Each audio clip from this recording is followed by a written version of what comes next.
igihe tugezemo igihe kigoranye isi igeze aharuhije kandi iteye urujijo ibaze mu mutima wawe watanze iki ngo ubeho ikimana igushakaho nuko wakwihana ubu.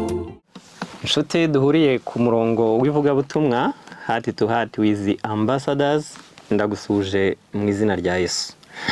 Uyu mwanya ijambo Imana yampaye tugiye kuganira, ndagusaba kugira ngo ufate akanya kandi uraza gusanga ko igihe cyawe kitapfuye ubusa. Dusoma mu gitabo cyo kubara igice cya 23 umurongo wa 19 amagambo akurikira ari nayo navuga ko ari umutwe w'ikigisho cyacu uyu munsi. Ayo magambo aravuga ngo Imana si umuntu ngo ibeshye kandi si umwana w'umuntu ngo yicuze. Reka nkurarike dusenge. Uwiteka Mana ishobora byose, izina ryawe rihabwa icyubahiro. Turagusaba kugira ngo uyu mwanya ubwo ijambo ryawe ribumbuwe utugenderere, utubere umwigisha, kuko tubisabye mu izina rya Yesu umwami wacu. Amen. Imana si umuntu ngo ibeshye kandi si umwana w'umuntu ngo yicuze. Aya magambo iyo yasomye uri umusomyi wa Bibiliya ahita guha ishusho n'ingero zitandukanye dusanga mu ijambo ry'Imana.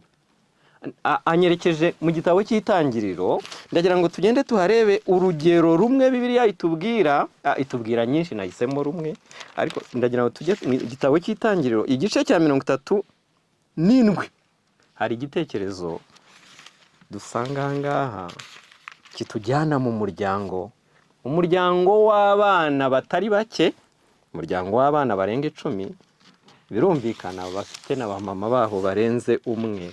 Aha rero mu gice cya 37 hatubwira ibyabaga mu rugo bitandukanye, ubuzima bwo mu rugo. Umunsi umwe tubwirwa ko umwe muri aba bana b'uru rugo yakundaga kugira inzozi akazirotorera bene se. Nuko umunsi umwe arababwira ati mureke mbarotorere inzozi nagize. Ati narose turi mu murima cyangwa se turi mu ishyamba, twagiye gutashya gushaka inkwi zo guteka, nuko noneho turangije buri wese umutwaro we arawuhambira, nuko turangije ngiye kubona mbona imitwaro yacu yose uko yarira aho ngaho ishinze ikikiza uwanjye wari hagati, noneho iyo mitwaro yanyu yose iwikubita imbere, uwanjye usigara uhagaze. Bene se baravuga bati ibyo bishatse kuvuga iki? Iyo mitwaro irashushanya ba nyirayo wa twebwe, uwawe usigara uhagaze. Ibyo birasobanura ko uzadutwara wowe. Bibiliya iravuga ngo barushaho kumwanga, bumvise izo nzozi ze barushaho kumwanga. Undi munsi arababwira ati nanone nagize izindi nzozi. Warose iki? None arababwira ati nagiye kubona mbona inyenyeri 11 n'ukwezi n'izuba binyikubise imbere. Ati so noneho ibi ni ibiki? Noneho ntago yacyashwe n'abavandimwe bo gusa, ahubwo noneho na se aramubwira ati nukuri koko urashaka kuvuga ko jewe na nyoko n'abavandimwe bawe tuzakwikubita imbere? Barushaho kumwanga iwabo wese. Umwana agira ibibazo nyine mu muryango kuko barushijeho kumwanga, ariko biratubwira ngo se agahora azirikana izo nzozi. Barushaho kumwanga. Nagira ahantu muhaca akarongo, barushaho wagira ngo bari mu irushanwa ngo barushaho kumwanga. Umwana ahura n'ibibazo mu rugo kubera ko abarotoreye inzozi mu by'ukuri yarose kandi siwe wazihaye. Nuko igice gikurikiraho, igice cya 39 turi mu Itangiriro, hatwereka noneho ababyeyi be. Ise w'umwana aramuhamagara aramubwira ati ngwino ngutume ujye kureba bakuru bawe baragiye kure, amuha impamba. Noneho umwana aragenda ashakisha aho bakuru be bari baragiye.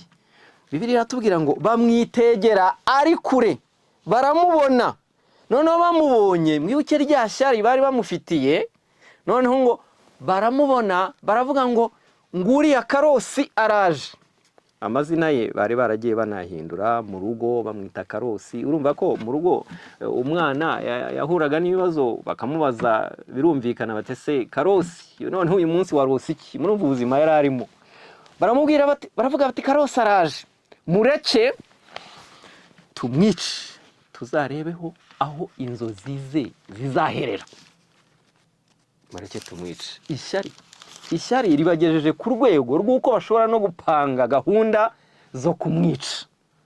Abasomyi babiri ahubwo nabahaye akanya kugira ngo mutekereze, abazi kino gitekerezo. Uyu mwana azwi ku izina rya Yosefu mwene Yakobo. Baramwitegera rero bakuru be, araza bamugezeho, ageze kuri bakuru be, uwo mwanya atangiye kubasuhuza. Papa arabatashya, mama arabatashya, muri amahoro dore mbazaniye impamba. Ariko uwo mwanya ntibigeze bumva icyo ababwiye, bahise bamufata bamwambura imyenda ye, nuko bamunaga mu cyobo. Maze umwana ahura n'izo ngorane. Bibiliya iravuga ngo bamaze kumunaga mu cyobo bicazwa no kurya ibyo yabazaniye. Iyo ngeze aha ngaha bintera kwibaza, ugasanga ko abantu rimwe na rimwe ntabwo dutekereza neza ibyo tuba tugiye gukora. Bicazwa no kurya impamba abazaniye. Hanze aha ngaha hari abaryi, umuntu akicara akarya kandi ubimuzaniye amaze kumunaga mu rwobo. Uyu mwanya tuvugana, nshuti muvandimwe urimo ukurikira iki cyigisho kuri uno murongo w'ivugabutumwa Heart to Heart with Ambassadors, ndagira ngo umenyeshe ko uyu mwanya turimo tuvugana, uyu mwanya urimo wumva ijambo ry'Imana, hari umuntu utwaye imodoka y'uwo yamaze kujugunya mu rwobo. Hari umuntu wicaye ku ntebe y'uwo yamaze kujugunya mu rwobo. Ubu hari umuntu urimo uhinga ubutaka, amasambu y'uwo yamaze kujugunya mu rwobo. Abangaba nabo baricaye barimo bararya ibyo kurya, ariko ubibazaniye bamaze kumujugunya mu rwobo. Icyo ni ikibazo gikomeye cyane hejuru y'ishyari. Muri iyi si hari abantu bagira ishyari, ishyari rigakura rikakugeza ku rwego rwo gukora ubundi ibitagomba gukorwa. Ishyari nukomeza kuribika mu mutima wawe rizakomeza gukura. Ikintu gitangaje aha ngaha, ishyari nta nubwo rituruka ku kintu kinini cyane. Uzi ko Bibiliya iratubwira ngo uwo mwana ise yari yaramuguriye ikanzu, bo bakabona ngo ni ikanzu nziza inyuranye n'imyenda yabo. Tekereza kugira ishyari ry'ikanzu. Abanyeshyari rero ntago ishyari rituruka ku kintu kinini, ahubwo icyaha cyose udahaye umwanya ngo ugitekerezeho umenye ingaruka zacyo maze ukihane, kirakura kikakugeza kure. Hanyuma barangije iryo shyari ribatera kwicara barapanga. Twese turi abanyabyaha. Hari abantu duherutse kuganira ukumva bafite ihame ryo kuvuga ngo twese turi abanyabyaha, nta muntu n'umwe utari umunyabyaha. Ariko nta nubwo wamugisha impaka, niko bimeze koko, twese turi abanyabyaha. Ariko hari ikintu kimwe abantu badasoma Bibiliya neza batazi. Twese turi abanyabyaha kuko n'ubundi ntago dukora icyaha ngo tubone kwitwa abanyabyaha. Oya, ahubwo dukora icyaha kuko turi abanyabyaha. Ndashaka kuvuga iki? Ntago icyaha wakoze ari cyo abantu bareba ngo bakwite umunyabyaha, ngo uhinduke umunyabyaha kubera icyaha wakoze. Oya, ahubwo wagikoze kuko uri umunyabyaha. Ariko mwitondere kino kintu, nubwo twese turi abanyabyaha ku bwa kamere, ijambo ry'Imana riratubwira ngo Imana yanga umunyabyaha kugambirira gukora icyaha, ukicara ugapanga, nzagira ntya ngire ntya. Yewe hari n'ubishakira bije, akabishakira ingengo y'imari rwose, ati bigende gutya kugira ngo ukora icyaha kigambiriwe. Umunyabyaha ugambirira. Ahangaha baricaye babona murumuna wabo aturutse kure, baravugana bati mureke tumupangire maze tumwice, turebe za nzozi ze aho zizaherera, umva ko azaba umutware wacu. Baricara barapanga. Ntukabe umunyabyaha ugambirira, umunyabyaha upanga, ujya ukora icyaha kubera ko wakiguyemo kubw'ibishuko. Hari umunyabyaha ukora icyaha ugasanga wakiguyemo kubera ibishuko, cyangwa se ukagikora kubera imbaraga z'agahato zikuriho, ubwoba, hanyuma ukagikoreshwa. Ariko kwicara ugapanga gukora icyaha ukabigambirira, ibyo ngibyo Imana ibyanga urunuka. Nshuti muvandimwe rero turi kumwe kuri uno murongo w'ivugabutumwa Heart to Heart with Ambassadors, ntukagambirire gukora icyaha. Icyo gihe uzaba uri umuntu umwe mu bo Uwiteka yishimira. Nuko bamunaze mu rwobo, wa mwana Yosefu aracanganyikirwa, nk'uko abajene bakunze gukoresha icyo kinyarwanda muri iki gihe. Ayoberwa ibibaye, abandi baricara bararya. Igihe bari barimo barya bamaze guhaga, bagiye babona hari abantu banyuze aho ngaho baguraga abantu bajya kubakorera. Umwe muri bo abagira inama witwa Yuda, aravuga ati ariko reka twe kumugurisha, ahubwo reka turebe ukuntu twamuryamo amafaranga. Ariko iyo ni Imana si umuntu ngo ibeshye, kandi si umwana w'umuntu ngo yicuze. Maze uwo mwanya igitekerezo cya Yuda, uwo ni umwe muri bakuru ba Yosefu, bakuru be, bagenzi ba Yuda, abavandimwe ba Yuda, igitekerezo baracyakira. Maze umwana banaga umugozi mu mwobo, banaza umugozi mu mwobo ngo avemo, agira ngo baramurokoye. Ageze hejuru asanga bari mu biciro. Anaka ngaka mwavugaga kari kari mu mwobo, uyu se nangaye? Turabaha 20, turabaha 30, turabaha 50. Bajya mu biciro. None umwana baramugurishije aragenda. Ibitabo bimwe byanditswe n'abanditsi batandukanye nk'uwitwa Ellen White, ahangaha yandika kuri ano magambo, yaravuze ngo igihe bari batwaye Yosefu, ngo bamunyujije ahantu yari yitegeye iwabo. Noneho ngo ku buryo ashobora kuba yaragerageje guhamagara agataka ati papa barangurishije. Ariko yarageze aho umwana arira nyina ntiyumve, nk'uko mu kinyarwanda babivuga. Umwana baramutwara bamugeza mu gihugu cya Egiputa. Abandi basigara bavuga bati Karosi genda, hehe n'inzozi zawe, tuzakubone, uzaboneka hehe, genda, ubwo ngo uzatubera umutware, genda. Ya kanzu bari bayimwambuye, nuko barangije bayivuruga mu maraso, bica inyamaswa, bayivuruga mu maraso, bayiziringa mu maraso, barangije bayohereza se.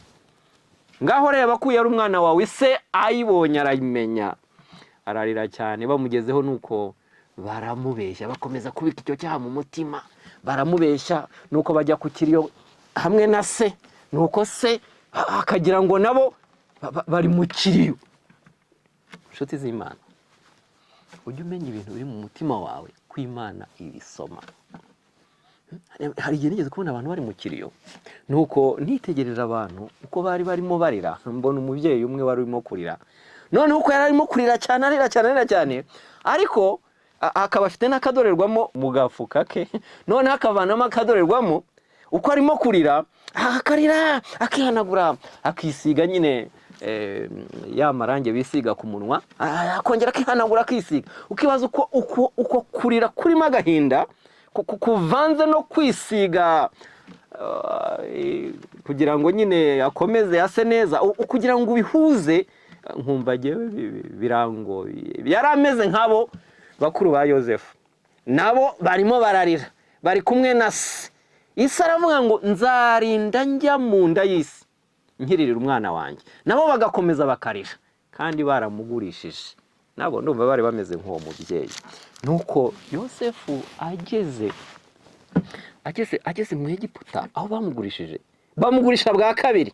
Ba bandi bamuguze baramugurisha. Niba bari babonye ko ari ukumwugukamo, nabo bamera nka Yuda. Ariko ba Yuda sinzi icyo bapfa no kugurisha. Urabona Yuda, uwagurishije Yosefu, watanze igitekerezo cyo kugurisha Yosefu yitwa Yuda. Watanze igitekerezo cyo kugurisha Yesu yitwa Yuda. Ba Yuda bakunda kugurisha.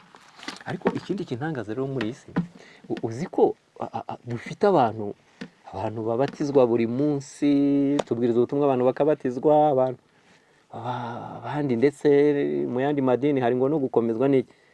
abantu bahitamo amazina bitwa. Uzi ko ntari nabona umuntu witwa Yuda, njye ndumva nawe njya mbona mu bantu njya mbatiza witwa nde ngo nitwa Yuda. Ariko ibikorwa nk'ibya Yuda byuzuye mu isi, byuzuye mu mitima, ariko amazina nk'aya Yuda ntayo wabona.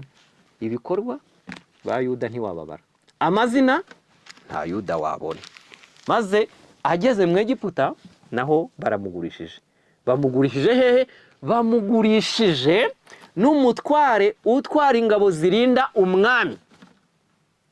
Ariko ijambo ry'Imana ni ryiza cyane. Bibiliya iratubwira ngo ageze muri urwo rugo rw'umutware utwara ingabo zirinda umwami, Uwiteka abana nawe, maze uwo mutware, uwo mwafandi ukuriye ingabo zirinda umwami, amugira umutware w'urugo rwe. Bibiliya iratubwira ngo uhereye igihe Yosefu yagizwe manager, umutware ushinzwe ibyo muri urwo rugo, ngo ukuboko k'Uwiteka kuba kumwe nawe, maze imigisha iragenda iba mu rugo rw'uwo umutware utwara ingabo zirinda Farawo, ndetse ari amatungo ye, ari imirima ye, hose bibasha kugenda neza kuko Uwiteka yabanye na Yosefu. Maze Yosefu amuha kugira ukuboko kwiza, bigenda neza. Ariko shitani ntiyashyirwa. Maze shitani agenderera Yosefu muri urwo rugo, ahahuriramo n'ibibazo.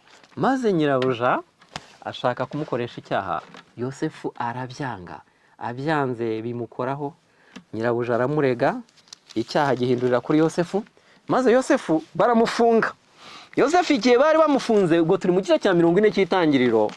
Nshuti uteze amatwi cyangwa se urimo ukurikira iki cyigisho, maze Yosefu baramufunze. Ndagira mwumve ibibazo Yosefu yahuriyeho nabyo muri urwo rugo. Ibibazo yahuye nabyo ntago nzi niba muri mwebwe, wowe urimo ukurikira kino cyigisho, ntago nzi niba warigeze gufungwa. Yosefu rero muri ruriya rugo yahuye n'ingorane zikomeye cyane.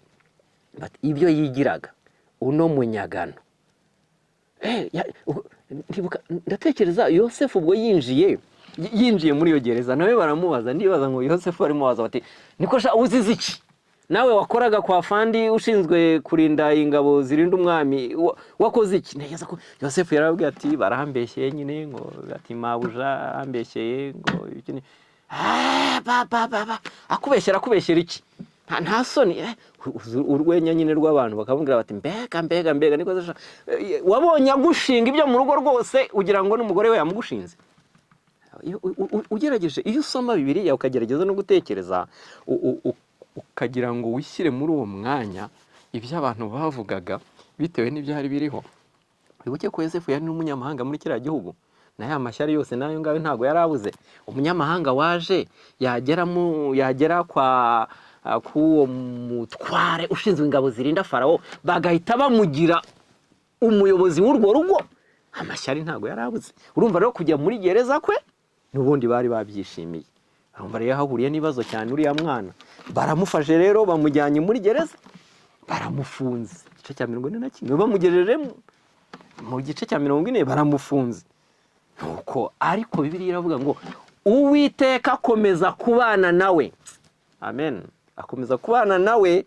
Ageze no muri iriya gereza, umuyobozi wa gereza ahita amugira umuyobozi w'abandi bafungwa bose. Izina ry'Imana rihabwa icyubahiro. Icyo gihe rero Yosefu Uwiteka akomeza kubana nawe, ariko ntago nawe yigeze ava ku Mana. Muri gereza aba ari kumwe nawe, abaye umutware wabo bafungwa bose, abagororwa. Maze igihe kimwe, igihe bari ari aho ngaho muri iyo nzu y'abagororwa, hari umutware wabo. Igihe kimwe aza kwinjira, igihe yari yinjiye cyase mu gitondo, sinzi ngo byari igihe ki, ari yitegereje abo yayoboraga, arabasuhuza, abona harimo 2 bababaye, bakamwikiriza bitari ibisanzwe. Nuko none harabaza ati, se ko mbona mutameze neza, habaye iki? Nuko baramubwira bati, twagize ibibazo, twarose inzozi turazibwirana, ariko n'inzozi ziteye ubwoba. Izo nzozi ziteye ubwoba. Noneho Yosefu arababwira ati, gusobanura si uko Imana se, nimuzimbwire. Amen. gusobanura si uko Imana se, nimuzimbwire. Maze barazimurotorera. Uwa mbere aramubwira ati rero urabona jyewe nakoraga kwa Farawo, nari nshinzwe icyo kunywa cya Farawo. Undi nawe yari ashinzwe igikoni, ashinzwe ibyo kurya bya Farawo. Noneho abo bombi rero, ushinzwe ibyo kunywa bya Farawo n'ushinzwe ibyo kurya bya Farawo, maze Farawo yari yarabafunze, niba bari bamutekeye nabi simbizi. Maze uwo mwanya barota inzozi rero, iryo bari bafunzwe bafunganywe na Yosefu. Nuko noneho umwana aramubwira ati nagiye kubona mbona umukindo, mbona ufite amashami 3, ngiye kubona mbona kuri ayo mashami hajeho imbuto 3 zirahishije. Nari mfite igikombe cya Farawo mu ntoki, nzikamuriramo ndamuhereza. Yosefu aramubwira ati izo nzozi zisobanura gutya ngo iminsi 3 itari yashira urasubira mu bwami bwawe. Yosefu aramusobanura ati iminsi 3, ayo mashami 3 ni iminsi 3, iminsi 3 itarashira urasubizwa mu bwami bwawe. Nyamuneka ndakwinginze urebe ukuntu gereza atari nziza. Yosefu aramubwira ati maze nugera mu bwami bwawe, nyamuneka ndakwinginze uzanyibuke. Maze wa wundi wa kabiri abyumvise, nawe aravuga ati ubwo mugenzi wanjye bamuhanuriye ibyiza, reka nanjye musobanurire. Ati nagiye kubona rero, ngiye kubona mbona nanjye nikoreye ibyibo 3, ikibo cya 3 cyari kirimo imitsima, ngiye kubona mbona ibisiga biyindiriyeho. Yosefu aramubwira ati ku munsi wa 3 Farawo azaguca umutwe, kandi ibisiga bizakuriraho inyama zawe. Ku munsi wa 3 niko byagenze. Ariko Bibiliya iratubwira ngo ku munsi wa 3 bimaze kugenda gutyo, wa muhereza wa vino asubizwa mu bwami bwe, asubizwa kongera guhereza Farawo, asubizwa muri wa mwanya yari arimo. Ariko Bibiliya iratubwira ngo yibagirwa Yosefu. Abana b'abantu niko tumera. Abana b'abantu ubasha kwigana n'umuntu mukaba muri kumwe mu ishuri, mwazasohoka akagera mu bwami bwe, wazagenda wakomanga ku biro bye ugasanga rwose akabaza ati harya uyu nguyu ninde.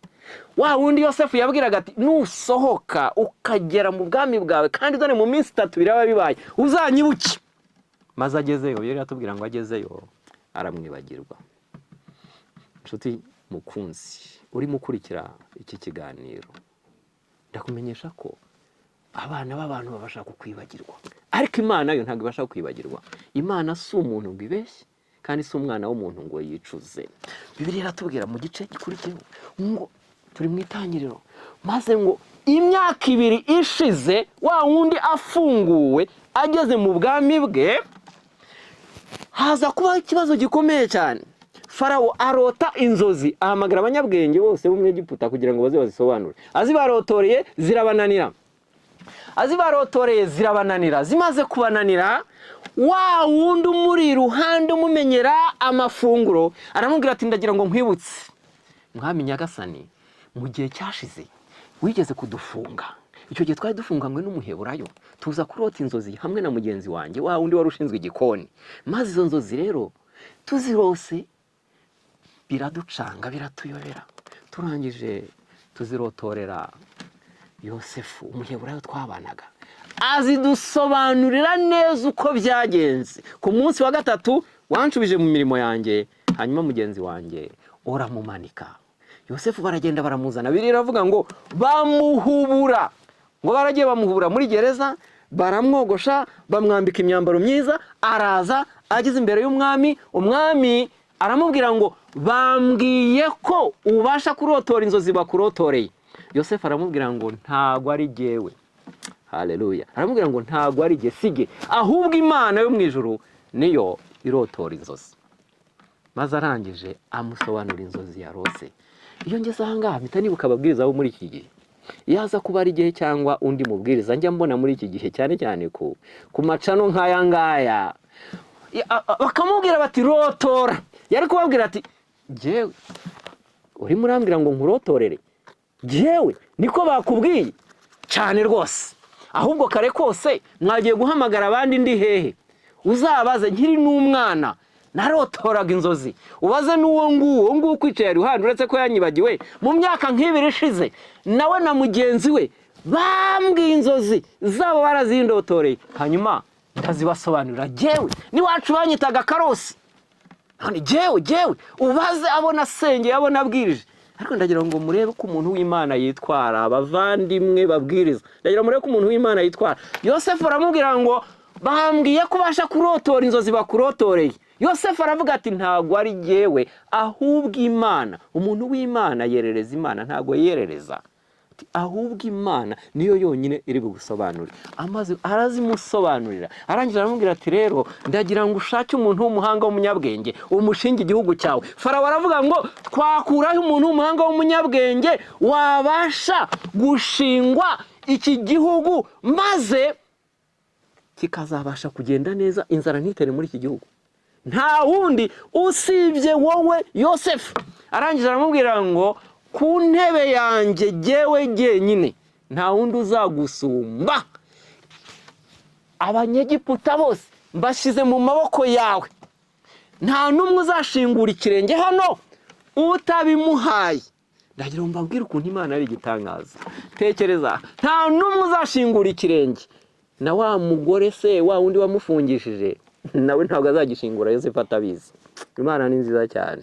Na wa wundi wari waramwibagiwe hakaba hashize imyaka 2 ntabwo azashingura ikirenge, Yosefu atabyemeye. Yewe na shebuja we wa mbere, wa mwafandi ushinzwe ingabo zirinda Farawo, abo bose bagiye munsi ya Yosefu. Imana ishimwe cyane. Yosefu abaye umutware. Igice cya 43, igice cya 44, igice cya 45, ibyo bice bikurikiyeho tugiye kubona noneho Yosefu ni umutware, ari mu biro bye, arakomeye cyane, ni ushinzwe Egiputa. Agiye kubona abona hinjiye abantu, arabitegereza arabareba, abona amaso sa yangaya, 1 2 3 4 5 6 7 8 9 10, arabitegereza arabareba. Baraza uwo mwanya bamwikubita imbere, bamwikubise imbere, arabareba arabitegereza. Uriya si Reubenira, uriya si Yuda, uriya si Nafutali, uriya arabitegereza abona niba bakuru be bamwikubise imbere. Nuko bavuga bati nyakubaha mutware. Yosefu yibuka za nzozi ze, aravuga bamwikubise imbere. Mwibuke za nzozi yigeze kurota, imiba 11 imwikubita imbere. Nuko uwo mwanya baragenda basubira iwabo babwira se bati Yosefu yarakomeye twamubonye, maze na se nawe araza, na murumuna we bari basize. Inzozi zuzurira rimwe, maze na Saraza. Mwibuke igihe se yavugaga ngo nukuri koko ari jye na so, ari jye na nyoko n'abavandimwe bawe tuzakwikubita imbere. Izo nzozi ni inzozi ki? Bakuru b'igihe bamugurishaga baravuze ngo genda Karosi, hehe n'inzozi zawe tuzarebeho zizashirira, cyangwa se uko bizagenda. Ariko uyu mwanya wa none ijambo ry'Imana ritwereka iby'Imana, ko iby'Imana yavuze ntago bihera. Imana si umuntu ngo ibeshye, kandi si umwana w'umuntu ngo yicuze. Ibyo yavuze no kubikora izabikora. Ese ibyo yavuze no gusohora ntibizasohora?